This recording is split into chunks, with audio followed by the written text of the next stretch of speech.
Hello guys! Maraming mga nagtatanong sa akin kung nangangamoy raw ba yung mga nahuhuling insekto nitong mga tanim kong carnivorous plants.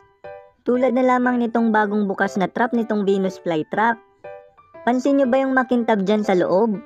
Yan yung digestive enzymes. Rinuproduce ito ng Venus flytrap para tunawin yung laman loob ng mga nahuhuli niyang insekto.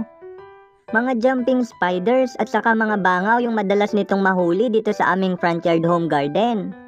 Ngayon ko nga lang nakita na marami pala itong nahuli noong nakaraang linggo. Mabuti na lamang hindi pinapasok ng bakterya yung loob ng trap tuwing ito'y nagsasara kapag nakakahuli ng insekto. Kaya naman, hindi ito nangangamoy. Ginugupit ko nga pala yung mga patay na dahon nitong Venus flytrap para makaiwas sa pagtubo ng mga molds o kaya naman ng fungi. I-follow nyo ako para ma-update kayo sa mga susunod ko pang mga videos. Ako ang inyong Bicolanong Hardinero Plan Kuya.